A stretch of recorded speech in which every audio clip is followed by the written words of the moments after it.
Welcome to your e-learning video for today. Today we're going to be looking at just writing equations in general. That's what we've kind of focused on over the last several weeks. And we've looked at really three different ways to write the equation of a line. And so we're going to review each one of those three ways. Now, two of those ways really just build off of each other. The other one is sort of what we did at the beginning, which we started right after we were graphing. So basically, the things you need to know to be able to write these equations of a line is you need to be able to know what slope is. Remember, to find slope, it's rise over run. You subtract the y's and you subtract the x's. Subtract the y's to find the rise, subtract the x's to find the run. You need to know this point slope form equation.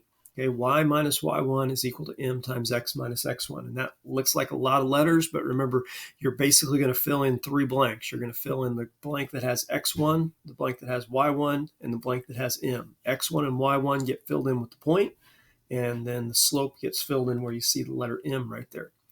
And then the last thing you need to know is this slope-intercept form, y equals mx plus b. A lot of times that's the form that we want to have our answers in when we're done.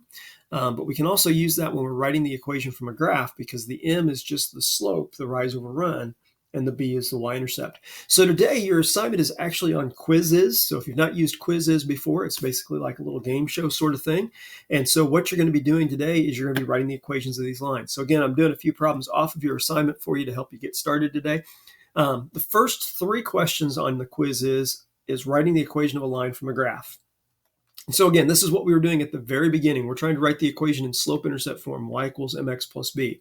Remember, the m is the slope. It's the rise over run. So we want to find rise over run for this picture. Now, it tells you up here, if the picture doesn't appear, it gives you some points, but that's also helpful when you're trying to find that rise over run. So we can start by kind of looking at these 2 points that it tells us about. We can look at the point -2, 3, and we can look at the point 0, 3. So there's the point -2, 3. And here's the point 0, -3. So we want to find rise over run for those 2 points. So if we did that, what would your rise over run be for these points? Well, that's not a very straight line. Okay, you go down 6 and you go over 2.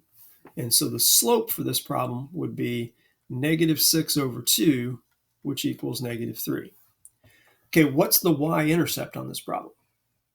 Okay, remember, this is the y-axis. The y-intercept just means what number does a line cross at. And so here's our red line. It crosses the y-axis right here at -3. So the y-intercept would be -3. So then our equation would just be y equals mx. So the m was the slope, so -3x.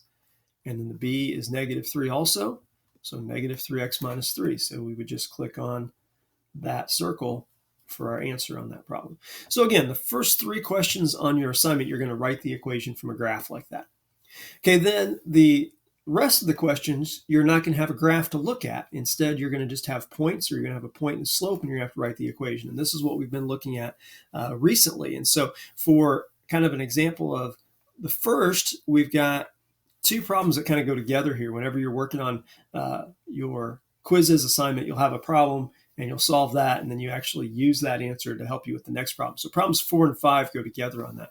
We're going to remember the point slope form equation, because on number 4, it tells us a point, 2, 5, and it tells us a slope of 1/2, and it asks us which one of these things is the correct point slope form.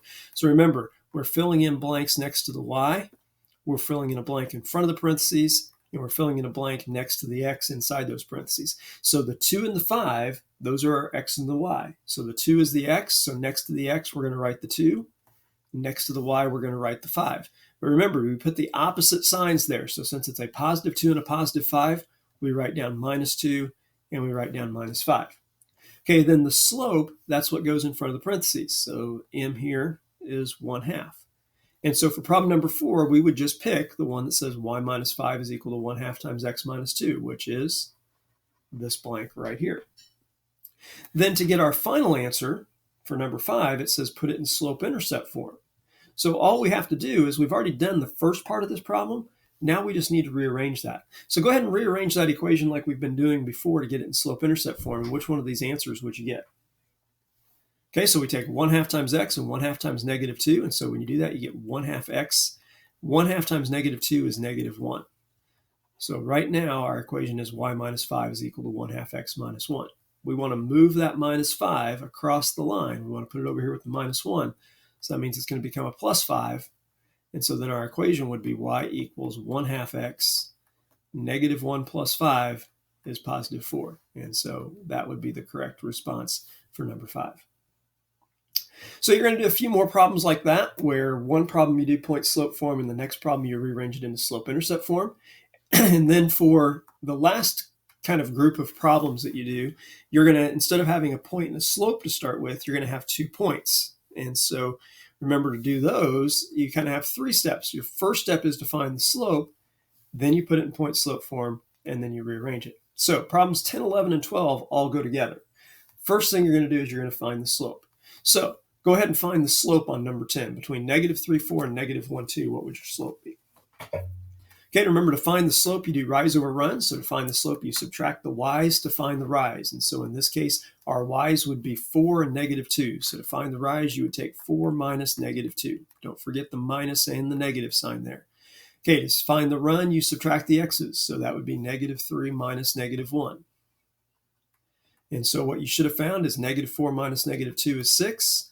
Negative 3 minus negative 1 is negative 2.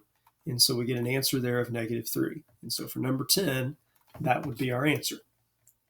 Okay, for number 11, it gives us the same 2 points, and it says, what would the equation be in point slope form? Well, we could use either one of these points, but let's just try it with the first point and see what we get. And if it doesn't match, then we'll try it with the second point.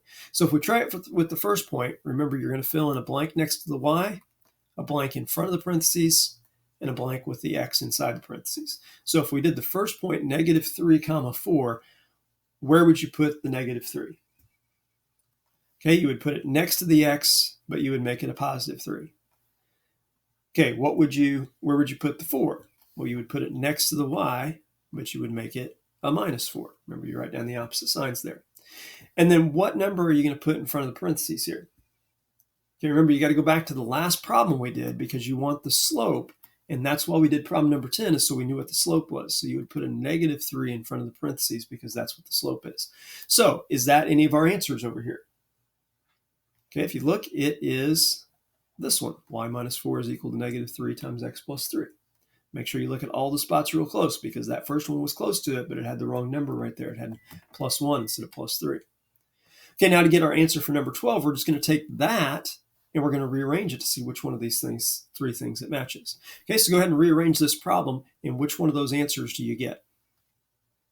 Okay, so when you get rid of the parentheses, we get negative 3x, and remember, this is going to be minus 9, because negative 3 times 3 is a negative 9. Okay, now we want to move the minus 4 over. So when we move the minus 4 over, it becomes a plus 4, and so our final answer would be y is equal to negative 3x minus 5. So hopefully that's what you found. And then when you looked at the list over here, this would have been our correct answer on that one. Okay, so this is what you're going to be working on today, is solving some more of these problems where you either have a graph and you're writing the equation, you have a point and a slope and you're writing the equation, or you have 2 points and you're writing the equation. So good luck with those. If you have any problems, let me know, and I will try to get back with you and help you out. But if not, that's really all I have for you today. And so good luck.